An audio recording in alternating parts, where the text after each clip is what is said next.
अगर मैं आपको कहूं कि एज ए ट्रेडर हमारा जो स्टॉप लॉस होता है ना, वो एक्चुअली हमारी एंट्री होती है। मैं फिर से ये स्टेटमेंट बोलना चाहता हूं क्योंकि काफी लोग कंफ्यूज हो जाएंगे। एज ए ट्रेडर हमारा जो स्टॉप लॉस होता है ना, वो हमारी मार्केट में एंट्री डिसाइड करता है। और ये मैं आपको नहीं समझाऊंगा। एक गांव है जहां पे दो मछुआरे हैं। ये दो मछुआरे की एक स्टोरी है। वो स्टोरी के बेस पे आपको पता चलेगा कि क्यों एज ए ट्रेडर हमारा जो स्टॉप लॉस है वो एक्चुअली हमारी एंट्री है।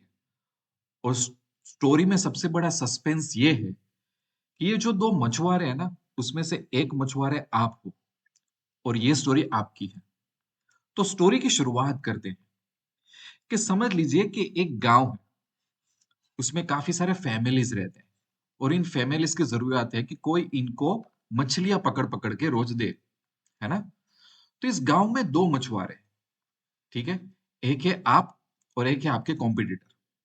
गांव में एक नदी है, बहुत ही अच्छी एक नदी है जिसमें ये सब मछलियां पाई जाती है, ठीक है। आपका काम ये है कि ये आपका जाल यूज करो और मछली पकड़ो और गांव वालों को बेच दो, तो आप सही पैसा कमा पाओगे।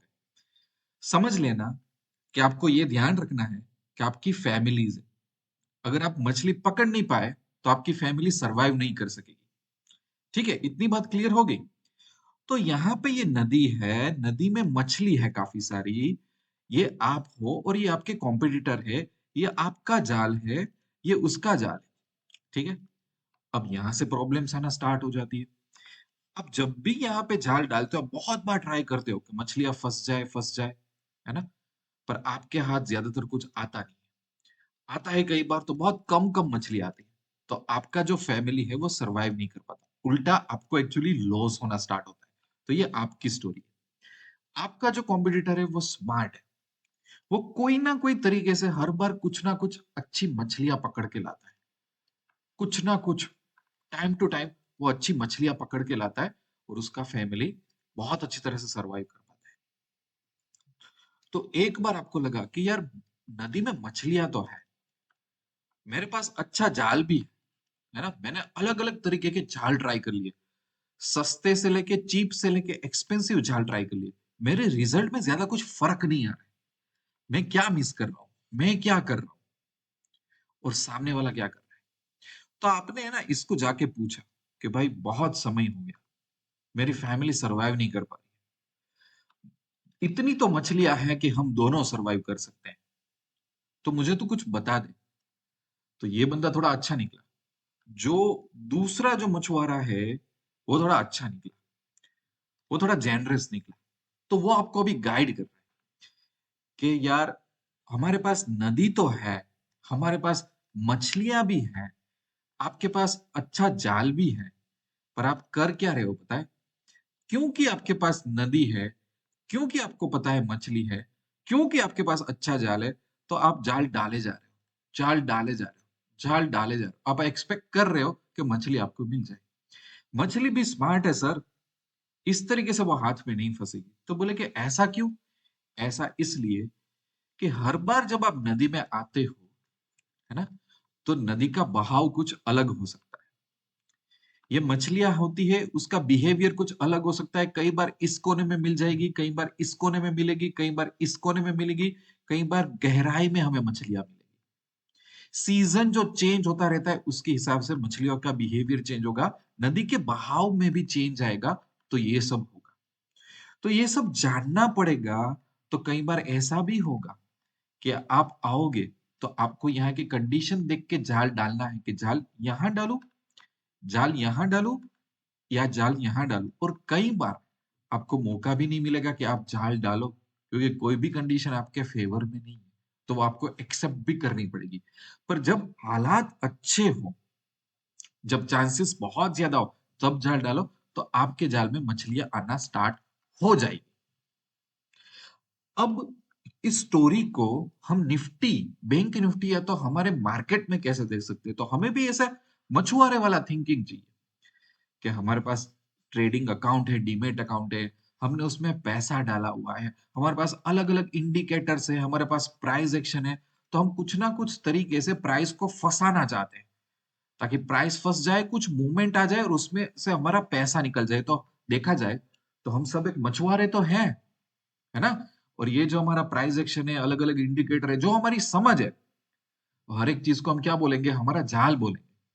तो क्यों आपके पास महंगे सा महंगा इंडिकेटर, मैजिकल इंडिकेटर्स होते हैं, सब कुछ होता है, तो आपके जाल में क्यों मछलियां ज्यादा नहीं फंसती? आइए अब एग्जैक्टली इस पॉइंट को समझते हैं और यहां समझने की ट्राई करते हैं कि क्यों हमारा स्टॉप लॉस है वो जो हमारा एंट्री है ना, ये जाल कैसे फेंकना है ताकि मछलियां सही समय पे हमारे हाथ में। देखो बहुत सिंपल तरीके से दो तीन एग्जांपल में ही आपको समझ आ जाएगा। अगर आप सही तरीके से अपने माइंड का यूज करोगे ना तो आपको समझ में आ जाएगा। यहाँ पे मैंने निफ्टी का चार्ट लिया हुआ है, 15 मिनट का इंडेक्स का चार्ट है, निफ्टी का 15 मिनट का चार्ट है। इस दिन क्या हुआ था? मार्केट ओपन हुआ, गिरा मार्केट, कंसोलिडेट हुआ। यहाँ पे मार्केट ओपन हुआ, मार्केट लगातार थोड़ा थोड़ा धीमी गति से, अभी वी नो वेरी वेल कि इंडिया का मार्केट नेगेटिव है, तो अपसाइड में भी स्पीड स्लो ही आती है। ओके, ठीक है। अब इस दिन क्या हुआ? मार्केट गैप डाउन खुला, फटाफट आधे पौने घंटे में ऊपर चला गया और पूरा दिन धीरे धीरे नीचे आता रहा। ओके, उससे पहले क्या हुआ? उससे पहले ऐसा हुआ, मार्केट ओपन हुआ, आधे दिन तक मार्केट नीचे गया और बाद में ऊपर ऊपर गया। ओके, उसके पहले दिन क्या हुआ? मार्केट थोड़ा सा गैप डाउन खुला, वहां पे टिका रहा और पूरा दिन धीरे धीरे ऊपर जाता रहा। अच्छा, उससे पहले क्या हुआ? मार्केट ओपन हुआ और लगातार लगातार पूरे दिन नीचे जाता रहा, आखिर में थोड़ा अप गया। ओके, अब हर एक दिन यहाँ पे अलग है, हर एक दिन, है ना? और ये इंटरेस्टिंग एग्जाम्पल भी है क्योंकि अभी का मार्केट शायद बॉटम आउट होने की कोशिश कर रहा है, नेगेटिव है, बुलिश तो बिल्कुल नहीं है। इसलिए हर दिन देखो ना कैसे कैसे चैलेंजेस आ रही है ना? चैलेंजिंग मार्केट है, लेट्स एक्सेप्ट कि चैलेंजिंग है। ये इतना ही चैलेंजिंग है कि नदी में मछलियां तो है पर जाल में फंस नहीं रही है। तो यहाँ पे पता है, पैसा तो है, बनाने वाले पैसा तो बना लेते हैं, हम जाल भी फेंकते हैं पर पैसा आ नहीं रहा है। हमारा तो सर स्टॉप लॉस हिट जो होता जाता है ना? ऐसा होता है ना कि जाल ही फंस गया सर, हमारा तो जाल ही फंस जाते हैं। हम तो ऐसे मछुआरे हैं कि जहां पे जाल बार बार फंसता है सर, कुछ काम नहीं आ रहा है हमारा, राइट? बिकॉज आप क्या मानते हो? स्टॉप लॉस है ना, आप उसको मानते हो रिस्क मैनेजमेंट का टूल है, एक रैंडम रिस्क मैनेजमेंट का टूल उसको मानते हो। स्टॉप लॉस आप एज ए एंट्री की तरह उसको देखते ही नहीं हो। तो आप बोलोगे कि सर क्या बात कर रहे हो, स्टॉप लॉस को एंट्री की तरह कैसे देखें? देखो, वही तो मुझे समझाना है। मेरा ऐसा मानना है कि कोई भी दिन, इसको अच्छी तरह से समझना, अभी मैं जो बोलने जा रहा हूं ना, चाहे ये दिन ले लो, ये दिन ले लो, ये दिन ले लो, अगर हम इंट्राडे कर रहे हैं, स्विंग ट्रेडिंग पे भी आता हूं, डोंट वरी, अगर हम इंट्राडे कर रहे हैं तो हमें गुड स्टॉप लॉस, एक अच्छा स्टॉप लॉस हमें दिन में मैक्सिमम मैक्सिमम एक बार या तो दो बार ही मिलेगा। ये पॉसिबल ही नहीं है, ये पॉसिबल ही नहीं है कि एक अच्छा स्टॉप लॉस हमें दो बार से ज्यादा मिले। मैं अगेन ये बोलना चाहता हूं, एक अच्छा स्टॉप लॉस इंट्राडे में कोई भी टाइम फ्रेम ले लो, उसमें एक अच्छा स्टॉप लॉस या तो एक बार या तो दो बार ही मिलता है, दो बार से ज्यादा इम्पॉसिबल, है ना? और 70% केसेस में एक बार ही मिलेगा, 30% केस में दो स्टॉप लॉस मिल जाएंगे, है ना? अब इसका मीनिंग क्या हुआ कि जब आप मार्केट को देखते हो और अब आपके मन में गट फीलिंग आती है कि चलो जाल डालो मछली पकड़ लो, जाल डालो मछली पकड़ो, तो आप क्या करते हो? निफ्टी के 100 रुपए वाले प्रीमियम में घुसोगे, 150 रुपए वाले प्रीमियम में घुसोगे, एटीएम में घुसोगे, ओटीएम में घुसोगे, सस्ते प्रीमियम में। आप क्या बोलोगे? 120 पे सर मेरी एंट्री है और 100, ये तो 120 पे मेरी एंट्री है और 90 मेरा स्टॉप लॉस है। ऐसा आप सोचोगे कि नहीं सोचोगे? या तो आप बोलोगे यहाँ से मेरी ईएमए जा रही है, यहाँ से मेरी ईएमए ऐसा क्रॉस ओवर हो रहा है, ये हो रहा है, वो हो रहा है, उसके बेस पे मैं स्टॉप लॉस डिसाइड कर रहा हूँ। हाँ सर, मेरी कैपिटल का 1% है, मेरी कैपिटल का 2% है, सब रूल्स तो फॉलो कर ही रहा हूँ ना सर, देखिए देखिए मैं तो रिस्क तो मैनेज कर ही रहा हूँ। ये सब गलत है। क्यों गलत है? ये आपके बार बार स्टॉप लॉस गलत, क्योंकि जब मार्केट ओपन होता है और जितना आज का मार्केट का बिहेवियर हमें इनिशियल कैंडल से पता चलता है, तो हमारे पास अच्छे स्टॉप लॉस की गुंजाइश एक या दो ही होती है। अब अच्छा स्टॉप लॉस क्या है? एक ऐसा स्टॉप लॉस जिसको हिट करने की पॉसिबिलिटी, जिसको हिट करने की पॉसिबिलिटी बहुत कम है। ऐसा स्टॉप लॉस चुनना चाहिए हमें, ऐसा स्टॉप लॉस हमें ढूंढना चाहिए जिसके हिट करने की मार्केट की पॉसिबिलिटीज बहुत कम है। तो हम इसको मानेंगे कि वो एक अच्छा स्टॉप लॉस हुआ। अब एक दो एग्जांपल ले लेते हैं। यू फॉर एग्जांपल, यहाँ पे मार्केट ने लो मारा था, ठीक है, यहाँ पे लो मारा था। जब इस दिन मार्केट खुला तो इसने सुबह सुबह लो मार दिया यहाँ पे, है ना। मैं यहाँ पे लाइन ड्रॉ कर रहा हूँ। तो फॉर एग्जाम्पल, अगर इस दिन मैं ट्रेड करता हूं तो मुझे पता चल गया ओहो मार्केट डाउन खुला है, पहली 15 मिनट की कैंडल ने लो बना लिया, जस्ट मेरे पास 15 मिनट की कैंडल का लो ही होगा। अगर मैं यहाँ पे लाइन ड्रॉ करता हूँ तो दूसरे दिन की 15 मिनट कैंडल से मैच हो रहा है, और तीसरे दिन जहां से मार्केट टर्न आउट हुआ था यहां से भी मैच कर रहा है उस चीज को, है ना। हमें कितने पॉइंट्स मिल रहे हैं? इसका मतलब क्या है, मेरे पास 1 पॉइंट, 2 पॉइंट, 3 पॉइंट, 3 बार मार्केट वही एक सिमिलर रेंज में बहुत ही 2-5 पॉइंट के फर्क में लो मार रहा है, मतलब वहां पे बायर्स हैं, मार्केट को होल्ड कर रहे हैं। इसका मतलब क्या हुआ, ये मेरा स्टॉप लॉस बहुत अच्छा स्टॉप लॉस है, क्योंकि ये हिट हुआ मतलब मार्केट का मोमेंटम चेंज हुआ, है ना। क्योंकि यहाँ पे मार्केट होल्ड किया, कल भी यहाँ पे किया था, परसों यहाँ से मार्केट घूमा था, तो ये स्टॉप लॉस एक अच्छा स्टॉप लॉस आज का साबित हो सकता है। मुझे यहाँ पे एंट्री ले लेनी चाहिए, या तो मार्केट में तीसरी कैंडल ने भी स्टॉप लॉस सेम दे दिया, अब आप क्या वेट कर रहे हो, आपको कौन सा कंफर्मेशन चाहिए? आज पुट में गए तो आज तो आपकी बैंड बज जाएगी। समझ आ रहा है आपको? समझ आ रहे हैं? अब आप बोलोगे, तो ये जो सिचुएशन थी उसमें एक ही स्टॉप लॉस आज का बेस था। फिर आप बोलोगे मैं यहां एंट्री कर लेता, मेरा स्टॉप लॉस यहां होता। कहने के लिए ये सब बातें ठीक है, पर those are not at all a good stop loss, क्योंकि उसके हिट होने के चांसेस ज्यादा है। मार्केट को कुछ परवाह नहीं कि आपने स्टॉप लॉस क्या रखा है। आप बोलोगे कि हाँ लॉजिक के हिसाब से, मैथ्स के हिसाब से 1% 2% लॉस में फॉलो कराओ, मार्केट बोले करो, मैं तो हिट करने वाला हूं आपको। ठीक है। उसी तरह से अगर ये दिन आपने देखे तो ये दिन भी मार्केट डाउन ओपन हुआ, और पहली 15 मिनट का जो लो आया वो यहाँ पे मिड मार्केट की रेंज से मिड कर रहा है, और गैप डाउन होने के बाद पहली 15 मिनट का हाई क्रॉस कर लिया, और यहां से ही उसने जंप मारा। तो ये एक स्टॉप लॉस, एक अच्छा स्टॉप लॉस हो सकता है। अब मार्केट ने यहां से ज्यादा मूवमेंट नहीं दी, मार्केट धीरे धीरे गिर रहा है। अब आप बोलोगे अच्छा मुझे कॉल में जाना हो तो मैं यहाँ पे कॉल में जाऊंगा, आप जाके दिखाओ। आप बोलोगे ये मेरा स्टॉप लॉस है, ये स्टॉप लॉस में कोई लॉजिक नहीं है। मार्केट मार्केट आपकी डिसरिस्पेक्ट ही करता रहेगा, क्योंकि आप रैंडम स्टॉप लॉस फॉलो कर रहे हो। बिकॉज आप कहने के लिए तो बोल रहे हो कि ये मेरा स्टॉप लॉस है, but there is no logic about it कि वो क्यों आपका स्टॉप लॉस है ना। ये बिल्कुल कोई पॉइंट इसमें फॉलो नहीं है, कोई लॉजिक इसमें फॉलो नहीं है कि ये आपका स्टॉप लॉस है। आज की बात कॉल के लिए खत्म होगी, शायद हाँ आप पुट साइड एंट्री जा सकते हो, पर कॉल के लिए जो स्टॉप लॉस था वो आपने गाड़ी मिस कर दी। अब आपको जो करना है आप करो, no need to worry about it. ठीक है। अब यहाँ पे आ जाते हैं। कल मार्केट, एक दिन पहले मार्केट गैप डाउन खुला था, 15 मिनट का भी लो ब्रेक नहीं किया था, पूरे दिन मार्केट अप गया था, गुड, यहाँ पे बायर्स थे, इट्स गुड मार्केट। आज जहां पे मार्केट क्लोज हुआ उसके आसपास मार्केट को ओपन होकर सीधा 15 मिनट का लो ब्रेक कर दिया, तो पुट की जो पॉसिबिलिटी है वो बढ़ जाती है, कॉल की पॉसिबिलिटीज नहीं है। We don't have any triggers over here to go on a call side. Call के लिए मेरे पास क्या ट्रिगर है? कॉल का स्टॉप लॉस का लॉजिक क्या होगा? मैं यहाँ पे कहां पे एंट्री करूंगा? मेरे पास कोई लॉजिक नहीं है। हाँ, पर जब मार्केट में यहाँ पे दो कैंडल का ऑलमोस्ट लो सेम आया, यहाँ पे मार्केट जाने लगा, तो जब मैं यहाँ पे इस एग्जिट लो पे क्लिक करूंगा तो मुझे पता चलेगा कि अच्छा कल मार्केट ने 15 मिनट का लो नहीं तोड़ा था, मार्केट में एक उछाल आया था, फिर उछाल रुका था, फिर ये दूसरी कैंडल भी यहाँ पे रुकी थी और बाद में गया था, तो कहीं ना कहीं ये दो कैंडल का लो मुझे यहाँ पे मिल रहा है, मतलब बायर्स होल्ड करना चाहते हैं। तो फॉर एग्जाम्पल, मैं अगर यहाँ पे एंटर करता हूं और ये मेरा स्टॉप लॉस होता है, so now on a call side this stop loss is logical stop loss, कि ये हिट होने के मार्केट में चांसेस कम है। मार्केट को बहुत मेहनत करेगी फिर से कि ये ब्लो आउट कर दे।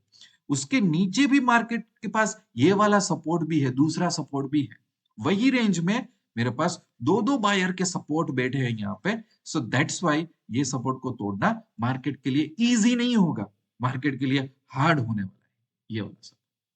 समझ आ रहा है आपको? सो what I am saying is, ये तो मेरा प्राइस एक्शन का जजमेंट है, क्योंकि मैं प्राइस एक्शन के लिए बहुत पैशनेट हूं, मैं प्राइस एक्शन की दुनिया में बहुत नीचे गया हुआ हूं, क्योंकि मुझे इंडिकेटर्स ने बहुत धोखे दिए हुए हैं। I am not a person who is following indicators too much. चाहे ये मेरा बायस समझ लो, चाहे मेरा प्रेफरेंस समझ लो, मैं इंडिकेटर के अगेंस्ट में नहीं हूं। मेरा प्रेफरेंस है कि मैं तो प्राइस एक्शन का नॉलेज यूज करूं। Again what I am saying is, on a daily basis अगर आप इंट्राडे कर, तो आपके हाथ में एक या दो स्टॉप लॉस से ज्यादा अच्छे स्टॉप लॉस आएंगे नहीं। फिर आप रैंडम एंट्री कर करके आप जो स्टॉप लॉस बना रहे हो ना, वो आप साइकोलॉजिकली स्टॉप लॉस अपने आप को सेटिस्फाई करने के लिए बना रहे हो, वो हिट होगा ही। और अगर आप मेरी बात से डिसएग्री कर रहे हो कि सर क्या वीडियोस बना रहे हो, आप घर में शांति से बैठो ना, वीडियो बनाने की जरूरत नहीं है, तो आप एक्सपेरिमेंट कर लो। और जितने लोगों के जो स्टॉप लॉस हिट होते हैं ना अननेसेसरी, ये अगर आप लोग वीडियो देखोगे ना, you will agree with me कि आपका प्रॉब्लम्स क्या हुआ है। तो आप क्या कर रहे हो, आप एक ऐसे मछुआरे हो जो जाल फेंक रहे हो, जाल फेंक रहे हो, जाल फेंक रहे हो, जहां पे मछली है वहां पे जाल फेंक रहे हो। सो हमेशा अब मेरा क्वेश्चन क्या होना चाहिए, मेरा क्वेश्चन ये होना है, जब भी कोई मैं चार्ट देखूं, जब भी कोई मैं पैटर्न देखो, सो मेरा क्वेश्चन हो जाए, अरे भैया मेरा स्टॉप लॉस किधर गया, मेरा स्टॉप लॉस कहां पे है, ये मेरा क्वेश्चन होना चाहिए। मेरा क्वेश्चन ये नहीं होना चाहिए मुझे कहां पे एंट्री लेनी है, वो सेकेंडरी क्वेश्चन है। सबसे पहला क्वेश्चन मेरा है कि मेरा स्टॉप लॉस कहां गया। आपको पता होगा कि कई बार हमेशा माउंटेन पे जाते हैं और यहाँ से हम पैरासूट लेके ड्राइव करते हैं, राइट। उसको अलग अलग लैंग्वेज में अलग अलग, बंजी जंपिंग बोल लो या तो पैराग्लाइडिंग बोल लो, जो सब होता है। तो पैराश हम सबसे पहले क्या बोलते हैं, हम ऐसा नहीं बोलते मेरा टारगेट है ऊपर से ऐसे नीचे मेरे को जाना है, ऐसा नहीं है। हम ऐसा बोलते हैं पहले कि यार देखना पैरासूट है वो काम कर रहा है कि नहीं कर रहा है, सभी बेल्ट्स वेल्ट्स मेरे को पहना है कि नहीं पहना है। ये आप हो, ठीक है, आपकी लाइफ इंपॉर्टेंट है, तो आप क्या बोलोगे, पैरासूट अच्छी तरह से वर्क कर रहा है, बेल्ट अच्छी तरह से वर्क कर रहा है, हाँ बाद में मैं कूदूंगा। तो कूदना आपकी एंट्री हुई एटमॉस्फेयर में, और ये आपका स्टॉप लॉस हुआ। तो क्या आपको पहले सही स्टॉप लॉस मिल रहा है, बाद में एंट्री आप भूल जाओ थोड़ी देर बाद। सो इसलिए मैं बोलता हूं जब भी आप चार्ट देखो तो your question should be, where is my stop loss. ऐसा स्टॉप लॉस जिसकी पॉसिबिलिटीज कम हो मार्केट में हिट होने की, है ना। दूसरी बात, लेट्स से कि आप एक स्विंग ट्रेडर हो, है ना। तो मैं कैसे स्विंग ट्रेडिंग का चार्ट दिखता हूं वो भी मैं आपको बता देता हूं कि अगर आप एक पोजिशनल ट्रेडर हो ना, तो सबसे पहले सॉरी पोजिशनल ट्रेडर हो ना, तो सबसे पहले मुझे डे का चार्ट, फॉर एग्जांपल एक इन्फोसिस का चार्ट लेता हूं, ठीक है, सपोर्ट रेजिस्टेंस जो भी हम फॉलो कर रहे हैं। तो यहाँ पे ऐसा नहीं है कि मुझे स्विंग ट्रेडिंग करना है ना, तो मैं कहाँ एंट्री करूँ, कहाँ एंट्री करूँ। मैं आपको बता दूं एक चीज, कोई भी एक ऐसा स्टॉक का चार्ट दिखाओ ट्रेडर्स को, वो ट्रेडर्स अलग अलग पैटर्न के बेस पे एंट्री आप लोग ढूंढोगे। एंट्री मैं अगर आपको बोलूंगा तो आप क्या बोलोगे, हाँ ये पैटर्न, हाँ वो पैटर्न, एंट्री, आप एंट्री ढूंढोगे। मैं क्या सोचूंगा, मेरा स्टॉप लॉस कहाँ पे लॉजिकली मीट हो रहा है, जिसकी पॉसिबिलिटीज कम है मार्केट को हिट करने की, तो वो मेरा स्टार्टिंग पॉइंट होगा। अब यहाँ पे देखो, यहाँ पे ये दो कैंडल का लो सेम आ रहा है, मार्केट में इतना ज्यादा गैप डाउन है, इन्फोसिस इतना करेक्ट हो चुका है, राइट, है ना। अब मैं यहाँ पे एक लाइन ड्रॉ करता हूँ, लाइन ड्रॉ की, तो यहाँ पे इस लाइन से क्या मिला मुझे, कि लास्ट टाइम जो एक अप मूव आया था, है ना, ये जे शेप में एक अप मूव आया था, ये सेलिंग था और यहाँ से एक ब्रेकआउट आया था, है ना।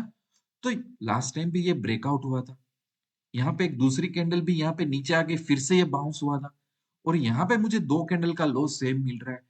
सो मार्केट की ये स्टॉप लॉस हिट करने की पॉसिबिलिटीज कम हुई, तो ये मेरा एंट्री पॉइंट बन के मैं इस मूवमेंट को कैप्चर करने की ट्राई करूंगा। यस, अभी का मार्केट चैलेंजिंग है, अच्छी पैटर्न आने के बावजूद भी इसको ज्यादा मूव होना चाहिए था, वो नहीं हो रहा है, प्रॉफिट बुकिंग सीधा आ जा पा रहा है।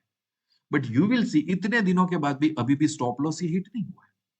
यहाँ पे मेरी एंट्री है, यहाँ पे अगर मैं एसएल ट्रेल करता हूं तो मुझे फिर भी प्रॉफिट तो मिल जाएगा।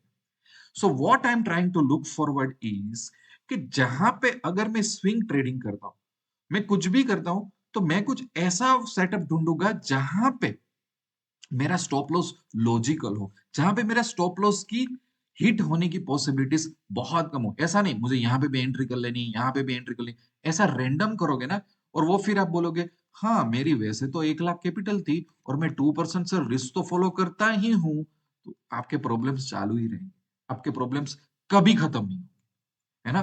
तो अगर मैं स्विंग ट्रेडिंग करता हूँ ना, तो भी महीने में, एक महीना चला जाता है, एक महीने में शायद मुझे एक दो से ज्यादा स्टॉप लॉस वहां पे भी नहीं मिलेंगे, क्योंकि स्टॉक ऊपर जाएगा, कंसोलिडेट होगा, थोड़ा नीचे जाएगा, फिर ऊपर जाएगा, उसमें टाइम लग जाएगा, कंसोलिडेशन में ही 4-5 दिन या तो एक वीक चला जाएगा, बाकी के वीक 3 बचे, तो उसमें उसको मूवमेंट देनी है, तो एक दो या दो स्टॉप लॉस देगा, उससे ज्यादा तो देगा नहीं। बेरिश मार्केट में उसकी भी पॉसिबिलिटी जीरो तक आ जाती है कई बार, कि इसमें तो कोई स्टॉप लॉस दिख ही नहीं रहा है, पैटर्न ही बहुत खराब बन रही है, तो मैं क्या करूंगा। So when you look at any chart, है ना, फॉर एग्जांपल ये तो इन्फोसिस लिया था, चलो मैं एक एक्सिस बैंक का चार्ट लेता हूँ। स्विंग ट्रेडिंग के व्यू पॉइंट से सोचते हैं, सेम ही सोचना तो सेम ही है ना, सोचने में तो हमारे कोई फर्क नहीं आएगा हमें कि क्या करना है क्या नहीं करना है।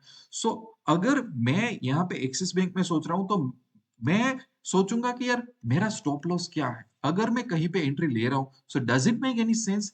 यहाँ पे जब एक्सिस बैंक ऊपर के टाइम में था तो यू विल सी कि ऊपर जा रहा था और अचानक एक दिन बहुत ज्यादा नीचे गया और बाजू में ही एक ग्रीन कैंडल सेम हाइट की बनी और उसने दोनों ने हाई तोड़ा, तो ये नीचे आया अचानक, है ना। सो मैं यहाँ पे वोल्टेज करूंगा, मैं उसको देखूंगा कि इसका बिहेवियर क्या है। ओके, तो यहाँ पे मुझे ये भी पता चलेगा कि इससे पहले जब एक्सिस बैंक करेक्ट हुआ था तो 3-4 कैंडल का लो सेम आया था और बाद में उसने हाई ब्रेक करके पहला ब्रेकआउट यहाँ पे ही आया था।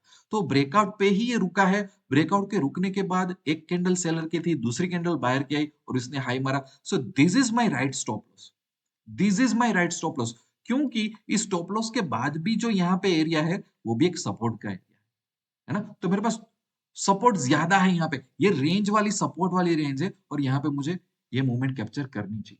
अगेन मार्केट चैलेंजिंग है, इसलिए हर राइस पे प्रॉफिट बुकिंग आ रहा है, वरना अपने मार्केट में अच्छी लिक्विडिटी होती, एफआई इतना सेल नहीं करते, तो हर एक स्टॉक में जो जो पैटर्न मिल रही है उसमें से अच्छा पैसा कमाते। क्योंकि ये नहीं हो रहा है, so I will be using SL trail, जो भी प्रॉफिट आ रहा है उसको बुक करना स्टार्ट करो, ताकि मार्केट मेरे अगेंस्ट में जाता है तो मैं कुछ कॉमन प्रॉफिट में निकल जाऊं। ये सब समझाने की बात है ना। But what I am talking about is I am finding my SL, not my entry, है ना। एसएल के बाद में एंट्री की चिंता करूंगा। और हम सब लोग क्या करते हैं, ज्यादातर ट्रेडर जब चार्ट दिखते हैं तो हम क्या करते हैं, हाँ कहाँ एंट्री मिलेगी मुझे, कहाँ एंट्री मिलेगी। और हमारा रिस्क मैनेजमेंट क्या होता है, हमारा स्टॉप लॉस क्या होता है, एकदम रैंडम होता है। जो market Nifty, bank Nifty, Sensex, इसको कुछ परवाह नहीं है कि हमारा रैंडम स्टॉप लॉस क्या कर रहा है। और हम ऐसा स्टॉप लॉस रखते हैं जिसकी प्रोबेबिलिटी हाई हो जाती है हिट करने की, रादर देन उसकी प्रोबेबिलिटी लो। हाँ, तो आप बोलोगे कि सर ये सब बात भी समझ गए, तो काफी सारे ट्रेडर्स ये क्यों नहीं करते। ये इसलिए नहीं करते क्योंकि कई बार क्या होता है पता है, क्योंकि हमारे पास लिमिटेड स्टॉप लॉस है तो हम ज्यादा एंट्री तो ले नहीं सकते, कई बार तो बैठना पड़ेगा, हमें वेट करना पड़ेगा, है ना, कि आज का दिन गया, या तो ये स्टॉक में भी स्विंग ट्रेडिंग नहीं मिला हमें, ये अच्छा नहीं लगता हमें। हमें तो मार्केट शुरू हो तो फटाफट एंट्री लेके पैसा बना लेना है और डाल देना है सोशल मीडिया में कि मैं 1 लाख कमा लिया, मैं 25 लाख कमा लिया, मैं 50 लाख कमा लिया। ये होता नहीं है हमसे, इसलिए we don't want to wait, wait करना अच्छा नहीं लगता। इसलिए जो मैथमेटिकली जो स्टॉप लॉस पॉसिबल है, तो हम 4-4, 6-6, 8-8, 10-10, 12-12 स्टॉप लॉस भी ढूंढ लेते हैं। So these are not qualitative stop loss, these are high probability they are going to hit. जब आप स्टॉप लॉस ढूंढो तो लो प्रोबेबिलिटी वाले स्टॉप लॉस ढूंढो, तो जो रिटर्न मिलेगा वो रिटर्न हाई प्रोबेबिलिटी वाला होगा। ये अगर समझ जाए, ये आपको नॉलेज, कोई सेमिनार में कोई इवेंट में आप 10-10 लाख फी दोगे ना तो भी आपको कोई नहीं समझेगा। व्हाई? क्योंकि मैंने भी धक्के खा खा के, मिस्टेक कर करके, लॉस कर करके ये सब कुछ सीखा है। और one of the most painful thing, one of the most painful thing in the market is to wait, है ना। हमारे पास जाल है तो हमको लगता है कि मछली ले ले, मछली खा लो, है ना। पर ऐसा होता नहीं है, वी हैव टू वेट। जो मछुआरा वेट करेगा वो पैसा कमा जाएगा। आई होप ये वीडियो से आपका माइंड काफी सारा इंप्रूव होगा, आपका चार्ट देखने का नजरिया इस वीडियो से चेंज होना चाहिए। फाइनली एक चीज बता देता हूँ कि मैंने ट्रेडर मिसलीड ना हो, उनकी कैपिटल वाइप आउट ना हो, उनके घर में अननेसेसरी लॉस ना हो, तो मैंने एक सिंपल प्लान बनाया हुआ है। 3 स्टेप्स 3 मंथ प्लान, मतलब आपको अपनी लाइफ में 3 स्टेप्स ही लेने हैं, 3 स्टेप से ज्यादा कोई स्टॉप लेने नहीं है। और 3-4 महीने का पेशेंस रखना है, अगर आपको स्टॉक मार्केट में सही तरीके से आगे आना है, अपने फैमिली को आगे ले जाना है ना। और मैं जिन ट्रेडर का माइंडसेट टिप्स का होता है ना उसके साथ वर्क भी नहीं करता। तो एक्चुअली मैंने क्या किया हुआ है कि अहमदाबाद में, मैं अहमदाबाद से बिलोंग करता हूँ, अहमदाबाद में फेस टू फेस वर्कशॉप्स मैंने स्टार्ट किए हैं। और उस वर्कशॉप में हर बैच में मैं 6-7 ट्रेडर से ज्यादा ट्रेडर्स लेता भी नहीं। मैं बड़े इवेंट या तो सेमिनार नहीं करता और मैं सीरियस ट्रेडर्स को ही एक्सेप्ट करता हूँ। महीने में मेरे 2-3 वर्कशॉप्स होते हैं, वो सभी वर्कशॉप्स का नाम मैंने बता दिया है। अगर आप बिगिनर हो तो स्टॉक मार्केट स्टार्टअप वर्कशॉप, फिर ऑप्शन स्टार्टअप वर्कशॉप, फिर प्राइस एक्शन। और अगर आपकी कैपिटल 3 लाख से ज्यादा है तो आप ऑप्शन हेजिंग में आओ, 3 लाख से कम है तो डायरेक्शनल स्ट्रेटेजीज वाले वर्कशॉप में आओ, जहाँ पे कॉमन कॉमन स्ट्रेटेजीज होगी जो 3 लाख में, 3 लाख या उसके कैपिटल में आपको हो जाएगा। अगर बाय एनी जेन्यून रीजन आप अहमदाबाद नहीं आ सकते तो कुछ कुछ वर्कशॉप मैंने रिकॉर्ड किए हैं, वो रिकॉर्डेड वर्कशॉप का भी मैं एक्सेस दे देता हूँ। और जो भी ट्रेडर मेरे साथ काम करते हैं उनको स्पेसिफिक टेलीग्राम ग्रुप का एक्सेस होता है जहां पे गाइडेंस भी मिलता है। मेरा टेलीग्राम का एक्सेस आपके पास रहेगा तो क्वेरीज भी सोल्व होगी। पर मैं थोड़ा स्लो प्रोग्रेस में मानता हूँ। मुझे लगता है कि स्टॉक मार्केट एक ऐसा फील्ड है कि जिसमें patience is equal to money होता है ना? और ये काफी लोग कर नहीं पाते। आपका ये फोकस हो तो मेरे साथ जुड़ सकते हो। पैसा तो बनेगा कि साइट में जाओगे तो हर पेज पे मैंने मेरे टेलीग्राम की लिंक दी है, मेरे साथ डिस्कस कर सकते हो और ये 3 स्टेप्स को फॉलो कर सकते हो। जिंदगी में इतना कर लोगे, आपकी कैपिटल वाइप आउट नहीं होगी और you will be on a good terms. यहाँ पे वीडियो एंड करता हूँ। मिलते रहेंगे अच्छे अच्छे वीडियो में, तब तक के लिए wish you lots of love and happiness.